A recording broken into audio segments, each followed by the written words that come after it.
namanya nama-nama musola. Bisa. Itu lagi deh. Hah? Siapa? Apa? Iya. Suaranya gede. Hah? Saya gede. Ustaz Kiai luar biasa suaranya. Cuma malaikat yang bisa dengar. Sorry, just kidding.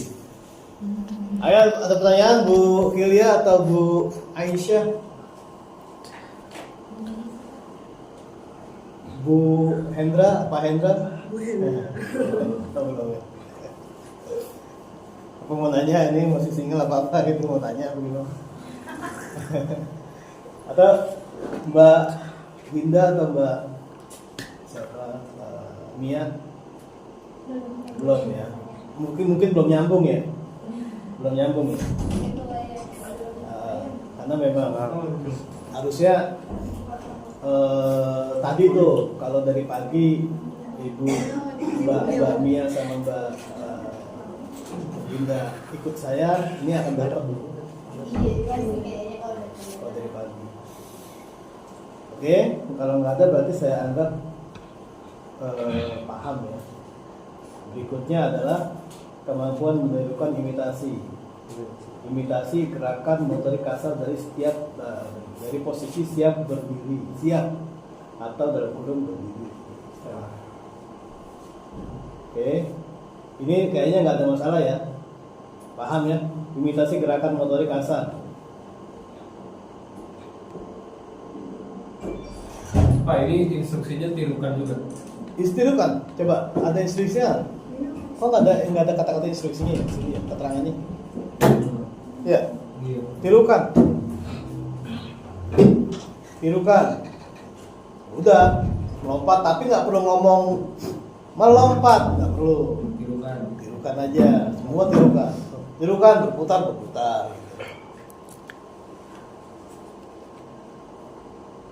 Udah? Oke, untuk catatan nih, untuk pelatihan tingkat intermediate, anak harus dalam posisi siap. Anak telah dipersiapkan terlebih dahulu. Jadi kalau anak-anak yang masuk ke intermediate ini, mereka yang kategorinya udah seperti siapa? Ya, Fiat udah advance kalau dia sih. Kalau Fiat. Hasan ya. Hasan. Tahu udah, Hasan belum tahu. Caca bisa. Caca itu kan kebanyakan space out. Space out itu apa? Bengong. Sekarang tidur mulu Pak Dewa. Hah? Tidur mulu sekarang. Enggak sekarang dari kemarin jadi. Obat. Oh, dia pakai obat? Obat. Caca? Iya katanya. Tidur mulu, Pak. Susah. Dulu dikasih pakai obat? Enggak kan ya? Iya makanya. Oh gitu, pantesan kayak diam aja gitu. Biasanya kan dia nggak bisa diam kan? Jadi diganti kan oleh-olengan. Oleh mereka koceh dulu. Pantesan. Cia. Oke. Udah ya, kalau ini mah tinggal konten-kontennya aja apa ya? Item-itemnya aja. Terus imitasi 2 gerakan motorik kasar berurutan. Pastikan guru menyelesaikan 2 gerakan. Kemudian anak menirukan. Ya, bertepuk tangan dan memegang kepala. Terus bertepuk tangan dan memegang hidung. Memasukkan blok dalam keranjang dan menepuk keranjang. Memasukkan blok ke dalam keranjang dan menepuk. Kayaknya itemnya lucu. Ya, tapi ya inilah. Paham ya Bu? Kira-kira jadi tirukan misalnya nih, tirukan gerak. Itu sama. 2 gerakan motorik kasar berurutan. Ini kan motorik kasar, dia ngambil terus dia putar. Ya, ini motorik halus. Kalau putar. Karena kalau motorik kasar bedanya apa motorik kasar motorik halus? Iya. Apa? Motorik kasar. Ini Pak.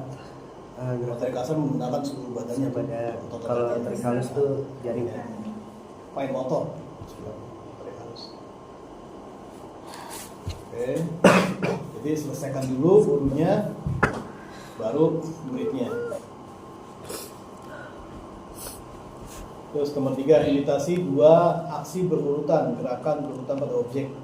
Anak melakukan setelah guru menyelesaikan dua gerakan, memegang bola dan memegang kotak. Aksi berurutan, memegang kotak dan melempar bola. Sama, ini atas 2 sama 3 sama. Dua gerakan motorik kasar sama dua aksi, bedanya apa? Bedanya apa? Diksi, dua gerakan motorik kasar dan dua aksi berurutan, bedanya apa? Isinya sama, memegang bola dan memegang kotak, bertepuk tangan dan memegang kepala. Apa bedanya? Bedanya apa? Instruksi. Dua kali. Intinya nggak ada bedanya, sama aja. Lu lihat, bertepuk tangan dan memegang kepala nomor 1, ini memegang bola dan memegang kotak kan sama aja. Pegang. Megang juga. Turun. Jadi kadang tiap lembaga atau institusi mempunyai kebijakan kebijakan bahasa pengantar masing-masing. Nomor 4, imitasi gerakan dan suara anak melakukan setelah model menyelesaikan dua gerakan. Melompat dan disuruh hop. Bisa ini? Ya. Ini pas trampolin tadi gimana? Enggak trampolin. Ini nggak harus ditrampolin. Lompat Oh, biasa. kan cuma gerakan nggak ada istilah Di dia matras aja gitu. Hah? Di matras aja. Di matras Mana kayak aja, mau Pak? di Jadi motor di pinggir kali kayak mau di sawah kayak mau terserah. Jangan di motor gitu. Hah? Sama aja Jun. Kalau sama aja. Ini kan emang ini harus di matras kan enggak? Ya kan di meja bisa menekan tuts piano sambil berkata lalala. Ya. Pura-pura makan roti, mainan dan berkata nyam-nyam. Nggak boleh.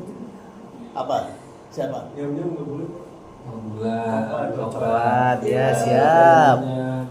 Jul kenapa sih hari ini? Hijau lagi. Itu padu. Lagi kasmaran ya kayaknya. Oh. Imitasi menyusun balok.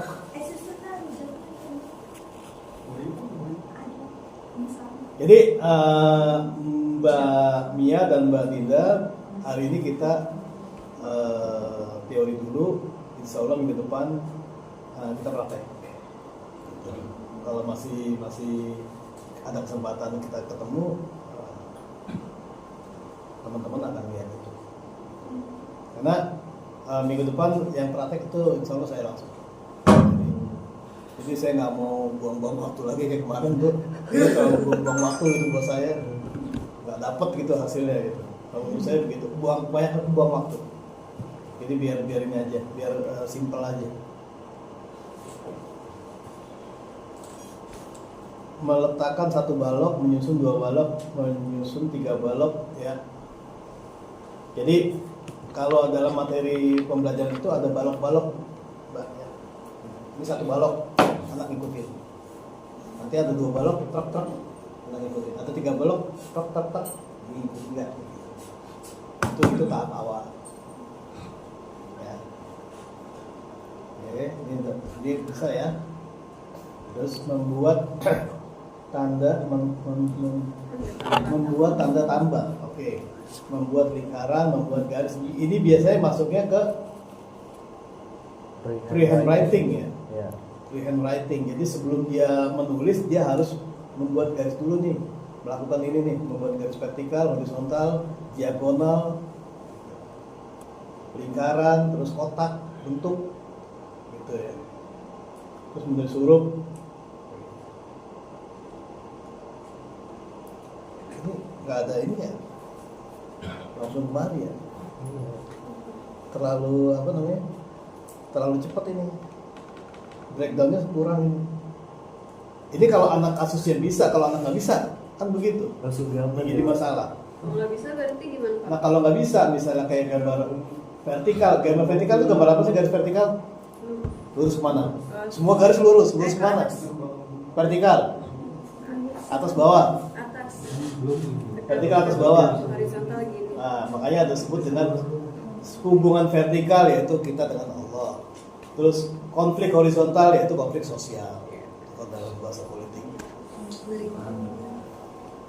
Lokasi dulu. Ya, kita membuat garis dulu. Kalau dia membuat garis belum bisa, Titik. titik. Iya, Beneran. titik. Kalau membuat titik dari titik-titik dia nggak bisa, Pegang pensil doang. enggak. Mungkin tetap kita minta dia gambar vertikal, tapi titik-titik dia masih belum bisa juga.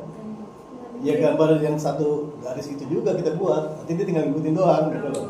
Setelah itu kita pecah lagi, dikit-dikit kita pecah, kita jarangin, baru kita sambungin lagi, kan begitu kalau ngajarin mereka.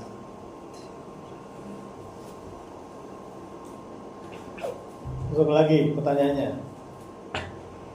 Membuat huruf. Kita lihat kalau anaknya gambarannya besar, gambar hurufnya tuh sampai misalnya satu huruf satu lembar gitu. Bagaimana ya? Kan ada tuh ya anak begitu ya. Coba tulis. Wah, seenaknya aja dia. A, satu huruf, satu lembar, satu huruf B. Itu bagaimana? Kotakin. Ayo, yang udah belajar ABC bagaimana? Kotakin. Hah? Contohin. Iya, betul, semua dicontohin. Cuman ada kaidah sebelumnya tuh sebelum melakukan itu. Bikin kotak kecil. Kita lihat baseline dia. Baseline itu adalah standar dia menggambar, standar dia menulis. Misalnya dia nulisnya segini-segini nih, ya A, gitu misalnya A segini kita ukur nih. Oh dimensinya berapa kali berapa? Gitu misalnya ini ada 10, 15 kali 10 misalnya. Dimensinya 15 kali 10. Kita kecilin dulu sedikit. 5 kali 10 misalnya. Nanti kita kecilin lagi kayak gitu. Itu baseline. Dia kita ikutin dia dulu gitu. Baseline dia. Karena malam kita kurangin. Ini kan artinya di sini enak banget gitu ya, orang dia bukan menulis garis vertikal terus apa. Sebenarnya masalahnya banyak itu di sini gitu. Disuruh gambar pelangi, gambar orang apalagi. Iya kan? Ya itu dia. Di sini enak banget gitu ngasih perintahnya gitu buat gambar. Mewarnai mungkin oke lah ya. Mewarnai itu menggambar. Iya, kalau mau warnai pun juga begitu, Jul. Kita harus tetap lihat baseline dia. Sok. Oh dia segini mewarnainya. Kita ukur tuh. Kita ukur dimensi dia mewarnainya. Misalnya ini kira-kira berapa? Kita ukur di situ. Kita buat garis supaya dia apa? Supaya dia paham. Tapi kalau kita tiba-tiba nih kita bikin gambar bentuk misalnya kotak, lingkaran, persegi, panjang, segitiga. Terus ayo warnai. Terus mata-mata anak nggak akan paham gitu, susah untuk paham kalau mewarnai itu tanpa keluar dari objek itu. Nah makanya kita ikutin dulu tuh anak. Dia buat mewarnai seperti apa, goresan mewarnai seperti apa, kita buat kotak seperti itu. Nanti kita ikutin tuh. Bagus, nanti kita kecilin lagi tuh. Kalau nggak bisa juga pakai apa? Template. Saya dulu pernah bikin template itu disebutnya dari karton tebal, kertas duplek. Tahu nggak kertas duplek? Kertas duplek itu karton tebal ya, kayak cover. Hah? Kayak apa? Konkord. Oh ya kayak gitulah kurang lebih. Nah itu saya bolongin tuh. Segitiga saya buat segitiga, saya bolongin. Terus persegi kotak saya buat kotak, lingkaran saya buat lingkaran. Ayo buat warnanya, nanti di situ dia bisa paham gitu. Bikin cetakan. Mal ya? Mal. Kalau orang sini bilang begitu mal. Ya. Terus bikin gambar juga. Kita mau gambar bagaimana nih? Misalnya contohnya gambar orang atau gambar rumah atau gambar mobil atau gambar bunga. Gambar wajah tertawa. Mau gambar yang bagaimana? Gambar wajah tertawa misalnya orang full atau cuman apa sih? Emoticon. Ya. Itu bisa juga. Bisa juga. Atau stick figure bisa juga. Mau gambar yang mana? Kan begitu. Di sini nggak ada kejelasan. Hah? Belum ada yang bisa seperti itu. Kalau itu pemerintah. Nah itu dia, makanya kan di sini tugas kita harus membreakdown. Artinya kita lihat baseline anak kita nih, murid-murid kita seperti apa bisanya. Kita ikutin dulu tuh dia sebagai baseline, baru kita tingkatin dikit-dikit ke arah yang misalnya real picture misalnya, atau stick figure misalnya, atau sketsa itu apa jatuhnya? Stick figure ya? Bukan ya? Atau sketsa misalnya, kayak gitu. Jadi nggak tiba-tiba ya Mbak Dinda sama Mbak Mia, nggak tiba-tiba nih kita suruh gambar seperti ini anak-anak, enggak. Pak, kalau Pieten ini medianya pen tuh di laptop. Maksudnya mungkin dia juga kalau dikasih contekan gitu, dia bisa menirukan gitu. Bisa Fiat bisa. Malah sebenarnya sih bagusnya Fiat itu jangan dimainkan di situ, Jul. Jangan mainin di laptop. Dia harus ini, Jul. Ini kalau dia gambar, ini otaknya otomatis bekerja tuh, Jul. Tapi kalau dia gini doang, dia kayaknya cetak gitu doang. Gitu. Gurunya itu dulu. Jadi sebaiknya Tadi ada mulai kok. ya sebaiknya ada misalnya Bu Siva kan sebagai gurunya tuh. Bu Siva suruh bikin si Fiat itu gambar dengan pen ya di program komputer. Setelah itu Bu Siva juga suruh kasih dia kertas gambar pakai tangan. Jadi tetap dibiasakan itu tangannya mainin itu pensil. Tapi kok Jurus Fiat cobek-cobek. lagi Iya. kadang kalau misalkan dia malas ya bisa ya dia malas gambar itu dia nulis namanya terus disuruh Fiat gambar jiraf dia kayak udah malas gitu gambar jiraf dia nulis namanya gambar jiraf gitu kayak beda dah berarti jangan dulu deh.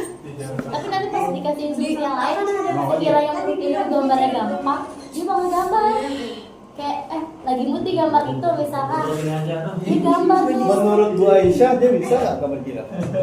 bisa karena pernah kan Oh gitu. pernah Terus tingkat kesulitannya bagaimana? kesulitan apa ya Tingkat kesulitan dia gambar jirafah itu bagaimana? gampang sih pak ya dia gampang gambar hewan tuh dia udah jago dah pak Iya. cuman mungkin karena emang Males. mood dia lagi malas akhirnya karena dia maunya terus akhirnya saya tebak-tebakin tuh Fiat hewan yang jalannya lambat apa kura-kura tulis kura-kura Oke. kayak gitu kayak gitu nggak apa-apa pak Bisa. kita kayak yang penting dia biar Oke. mikir gitu Kalau kan gitu dikembangin lagi Bu Aisyah. Misalnya dia cuma maunya nulis saja. Coba Bu Aisyah bisa gambar nggak? Gambar stick figure bisa nggak? figur Stick figure. oh iya bisa Ya, gambar Bu Aisyah misalnya nyuruh dia taruhlah gambar kura-kura. Bu Aisyah, coba gambar kura-kura. Gambar dia kan nggak mau, dia tulis kura-kura. Oke, Bu Aisyah yang gambar sekarang. Kura-kura lagi apa. Coba kamu terjemahkan ke dalam tulisan. Kayak gitu. Jadi jangan cuma sekedar dia maunya apa tanpa ada konsekuensi yang lain. Jadi tetap ditambah stop tetap harus ada konsekuensi. Misalnya Bu Aisyah gambar kura-kura. Misalnya kura-kura itu lagi lakukan apa, di mana, sama siapa, kayak gitu. Nanti dia harus apa? Deskripsikan dengan kata-kata. Dia harus menggambarkan dengan kata-kata. Gitu ya Bu. Dibikin susah Bu. Dibikin susah. Kalau dia nolak kan kadang dia tuh kalau nolak tuh suka heboh. Nah, gimana tuh? Ya kalau nolaknya tetap ada tekanan dulu di awal.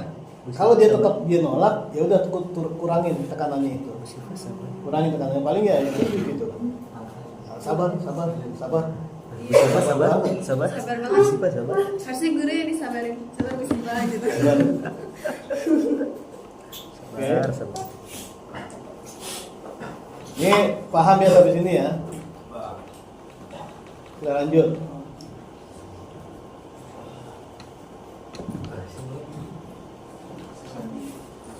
Kemampuan bahasa reseptif atau kognitif, pemahaman penerimaan, identifikasi macam-macam ruangan, dapur.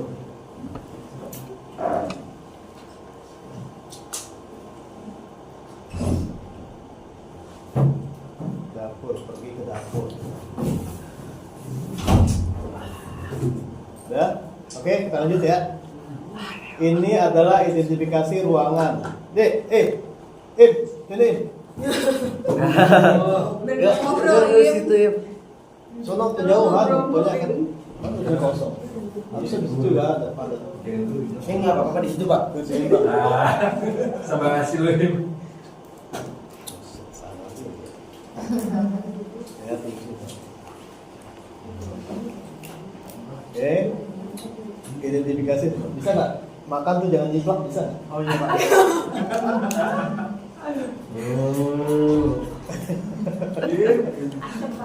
Oke, dapur. Aktar pergi ke dapur misalnya. Ini ruangan apa? Nah, prosesnya bagaimana? Ada yang tahu nggak kira-kira? Ada yang bisa nalar nggak? Contohnya Andi pergi ke Bu Siva, coba Bu Siva. Gimana maksudnya? Iya. Coba digambarkan dengan kata-kata aja.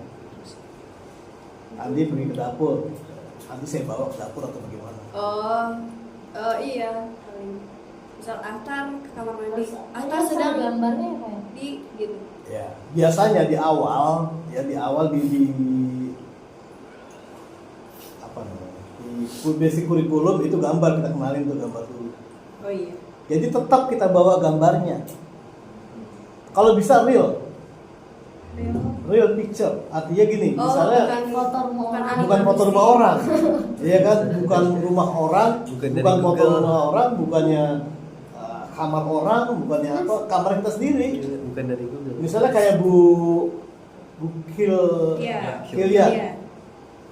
itu mengenalkan ruangan sama si anak-anak boarding, itu ya ruangan boarding, jangan ruangan Ruangan yang orang. dia kenal.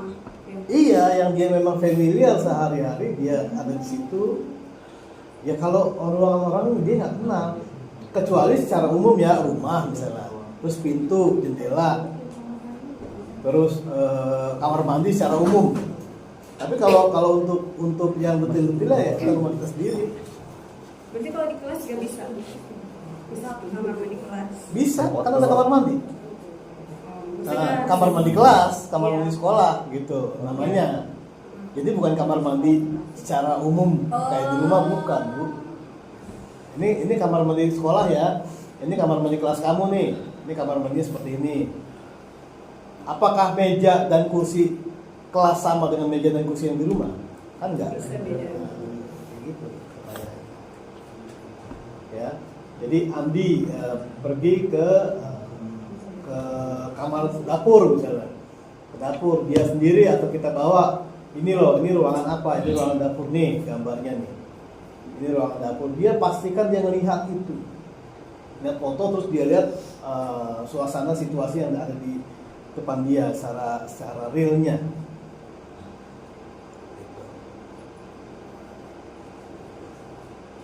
Dan kalau menyebut ini ruangan apa, dia pastikan menyebut dengan benar.